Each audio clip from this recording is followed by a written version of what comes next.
Hi guys, I just finished up this past week's book for Author versus AI called Into the Eldritch Woods. Here's an excerpt from chapter 1. The river ran backwards on the day the queen vanished into the Eldritch Woods. The sun stopped at its noon zenith and headed back east, where it set over the mountains in the exact place it had dawned.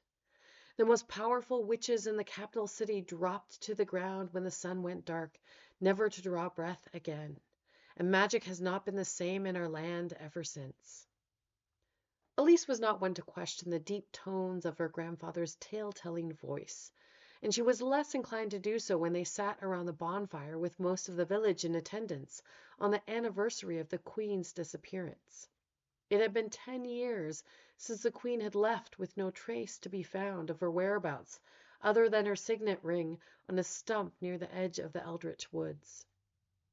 Elise was too young at the time to understand why everyone became solemn for weeks on end back then, and she wondered at the time why they had been so upset on her birthday.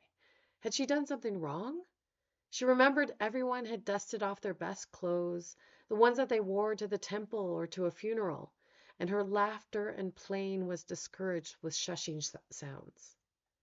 It took her longer than it should have to realize that the solemnness had nothing to do with her birthday, which unfortunately fell on the same day as the Queen's disappearance. She eventually became as solemn as the grown-ups. She still didn't understand completely, but knew only that it had something to do with an important person far away, and she wasn't supposed to talk about it with the grown-ups or they would become upset.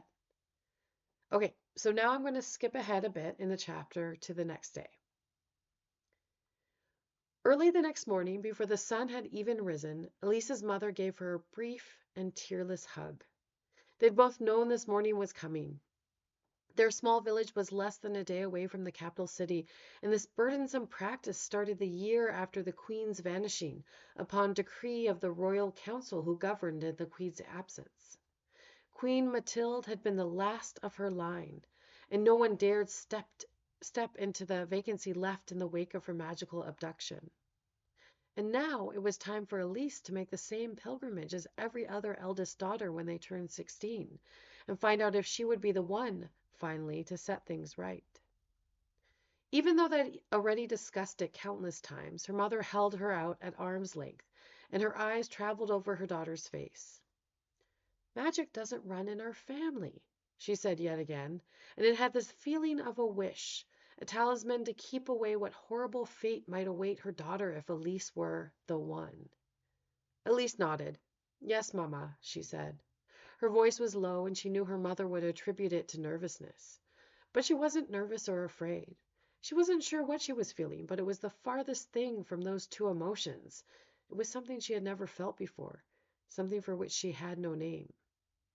As she got into the back of the cart with the other daughters of the village, 5 total, there was a collective hush amongst them as the whip snapped and the cart creaked and rattled away from the square. The blacksmith Nedith was in the driver's seat. He was a one-man walking mountain and the surest person to protect them, or so the villagers agreed. A taciturn man in general, and even more so around young women, what would he have to talk to them about? Which left the girls in the back to react to the trip as they saw fit. Tears, bowed heads, shivers. The whole lot of them were a sodden mess, and Elise wondered why this should be so. What did any of them have to fear? Perhaps they had listened too much to her grandfather's morbid stories. After all, no one had ever been chosen in this type of ceremony, even after 10 years of offerings, and Elise figured the event was mostly for show. The Queen was well and truly gone, she was sure. Years had passed with no trace of her. And so Elise would go along with this and then return home again with nothing exciting at all happening in between. They had only a couple stops along the way to rest both themselves and the cart horse, and it was almost noon when they topped a brief rise, and Elise caught her breath at the sight of the city spread out below them in the colorful, noisy mess of people, buildings, and roads that seemed to stretch for miles and miles and miles. Houses, shops, many-storied buildings that were so much taller than the 2-story ones she had seen in her village.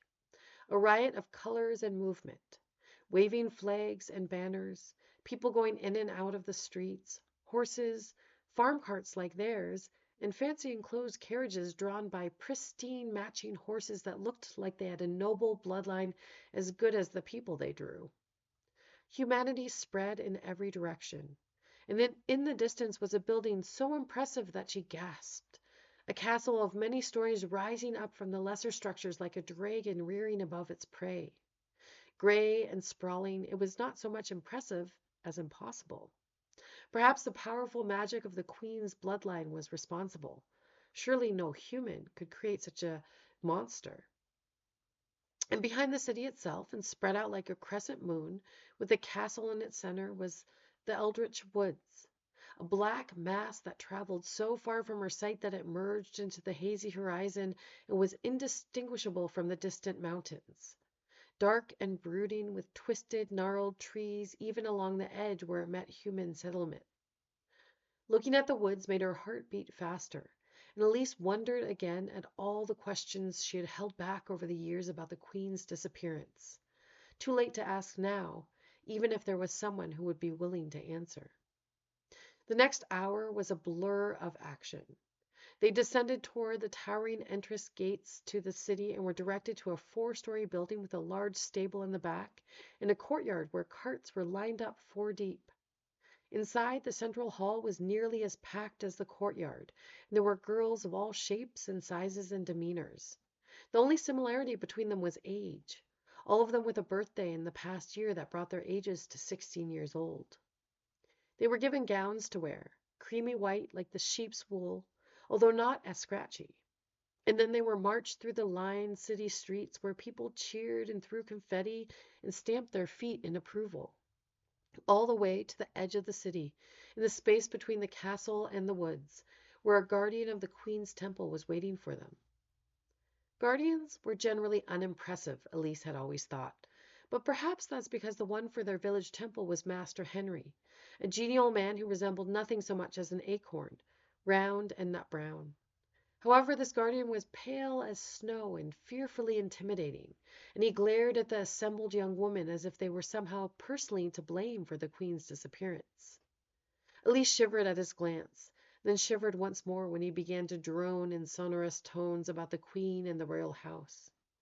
She tuned out his words, looking around at the adults ringing the assembled group, which included some noble men and women in rich and fancy dress. Elise thought they looked bored. They waved fans and stared into the distance, their faces impassive. "Step forward and make your offering," the guardian finally said. There was a stone altar at the edge of the woods, and Elise was nearly the last girl to make her offering. She placed the apple she had picked from her house tree and prepared to move back into line, her job done. "Hold, girl!" The voice startled her, and she glanced back. Her eyes widened and her mouth dropped open.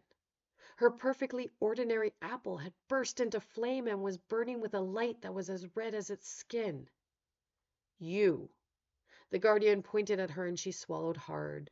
His tone was triumphant, but Elise's heart dropped to her feet. She knew what he was going to say even before he said it, and she hoped against hope that she was wrong. But she wasn't. His teeth gleamed, and his expression looked more like a snarl than a smile. "You have been chosen." Dun dun dun. And so Elise sets off on an adventure full of magic and danger. Exciting stuff. Next week, I'm going to stray a bit from my comfort zone and tackle a new type of genre. Stay tuned tomorrow.